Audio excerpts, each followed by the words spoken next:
warahmatullahi wabarakatuh. Waalaikumsalam warahmatullahi wabarakatuh. Ya, alhamdulillah bisa bertemu kembali ya di pertemuan ketiga untuk mata kuliah Ekologi dan Ilmu Lingkungan. Pada pagi hari ini kita akan mempelajari satu topik yaitu berkaitan dengan ekosistem.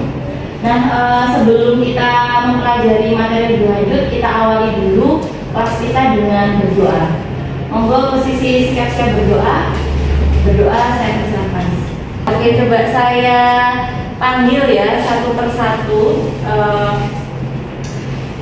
Pertama Mbak Maya Aulia. Oke, kemudian ada Mbak Malika Askia. Kemudian Mbak Firdia Afnan. Sendirian dulu. Mas Faisal Aziz Latif Karim. Oke. Oke, baik teman-teman, selanjutnya pada hari ini, pada pertemuan yang ketiga ini kita akan pelajari materi tentang ekosistem. Nah, ini adalah materi yang urgent ya, kaitan dengan mata kuliah Ekologi dan Ilmu Lingkungan karena menjadi dasar untuk pembelajaran di materi yang lain. Nah, CPL atau jalan lulusan dari materi ini adalah ada di CPL pertama dan CPL kedua, kaitannya dengan capaian pembelajaran lulusan untuk kalian menjadi analis lingkungan dan konsultan lingkungan. Jadi untuk CPL yang pertama adalah mampu melaksanakan studi analisis dan telaah lingkungan hidup sebagai rekomendasi penyusunan kebijakan dengan menerapkan konsep teoritis kajian ilmu lingkungan yang berkelanjutan dan terintegrasi, tentunya dengan menggunakan metode pendekatan ilmiah. Kemudian yang kedua adalah CPL dari materi ini adalah mampu melaksanakan pendampingan dalam rangka memberikan konsul mengenai pengelolaan sumber daya alam dan lingkungan hidup berbasis teknologi yang terbarukan. Nah, ini adalah penting besok ketika kalian menjadi analis maupun konsultan lingkungan, kalian harus paham terkait dengan konsep ekosistem. Oke, jadi tadi sudah disebutkan ya bahwa ekosistem itu ada dua komponen, abiotik dan biotik. Nah, bisa dilihat di layar ya teman-teman, ada yang sebelah kanan adalah biotik, yang kiri adalah abiotik. Sudah ada jelas terlihat kalau biotik adalah dia komponen makhluk hidup. Kita sudah belajar di biologi ya, ada berbagai macam kingdom. Jadi ada bakteria, ada fungi, archaea, kemudian animalia dan alista. Ya, masing-masing kingdom ini tentu memiliki ciri atau karakteristik yang berbeda satu dengan yang lain. Nah, sedangkan di sebelah kiri itu adalah faktor abiotik. A artinya tidak gitu ya. Biotik artinya apa? Hidup. Berarti faktor abiotik adalah faktor yang tidak hidup. Beda ya antaranya faktor tidak hidup dan atau komponen mati dan tidak hidup itu berbeda. Kalau komponen mati berarti dia sudah pernah hidup. Tapi kalau komponen tidak hidup ya dia memang tidak pernah hidup gitu ya. Jadi bukan mati lagi gitu ya. Nah, ini ada Pak udara, terus ada salinitas, tanah, laut, air, mineral, dan ya kelembapan, betul sekali. Oke, saya next ya. Ini adalah dari bukunya Odum disampaikan bahwa komponen abiotik ternyata bisa dibagi menjadi tiga ya. Ada senyawaan organik, dan resin iklim. Kemudian komponen hidup atau biotik itu juga disebut dengan komponen biomas. Itu adalah ada produsen, ada makrokonsumen, gitu ya, ada mikrokonsumen. Oke, ekosistem dan bagaimana konsep ekosistem itu kalau di dalam Islam itu bisa kita kaitkan dengan ayat-ayat yang ada di dalam Al-Quran. Salah satunya adalah di Quran surat Toha ayat 53. Alladzi ja'ala lakumul arda mahdaw wa salakalakum fiha subulan wa anzala minas samaa'i ma'an fa akhrajna bihi azwajan min nabatin syatta. Oke, ini adalah surat Toha ayat 53. Silakan bisa ditentukan bebas kalian mau seperti apa. Bisa duduk secara berkelompok dan mendiskusikan kaitan dengan tugas ini.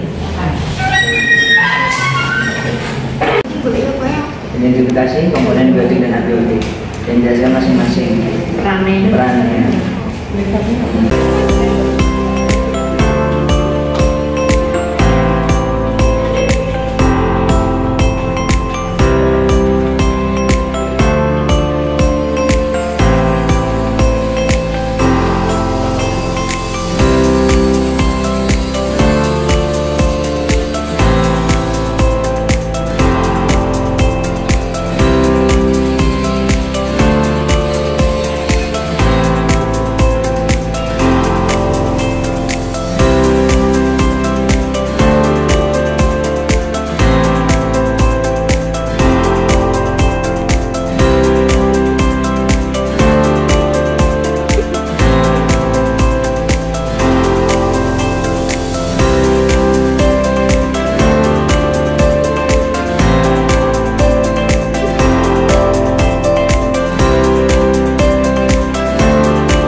Oke, berdirinya kami di sini untuk mempresentasikan tentang ekosistem yang sudah kita teliti tadi. Yang pertama, identifikasi komponen biotik dan abiotik, jelaskan peran masing-masing. Di tempat yang kita analisis terdapat komponen biotik yaitu tomcat yang menjadi konsumen 1, pohon terong yang menjadi produsen, rumput yang menjadi cacing menjadi pengurai, dan semut menjadi konsumen 1. Dan di komponen abiotik terdapat tanah, batu, air, dan udara serta cahaya matahari. Di soal nomor 2, analisis interaksi yang terjadi di dalamnya. Interaksi yang terjadi di ekosistem yang kita teliti. Yang pertama, tanah menyediakan nutrisi bagi pohon terong. Dan yang kedua, tomcat memakan daun pohon terong. Dan sekian yang dapat kita sampaikan. Apakah ada pertanyaan? Tadi itu tomcat yang seperti apa ya, Pak? Gitu. Dan kenapa kok bisa dia menjadi konsumen? Apakah tomcat itu lebih kurang gitu, memakan tumbuhan? Nanti mau kasih wae si tomcat itu lagi mangan kudu. Oh, kalian ya?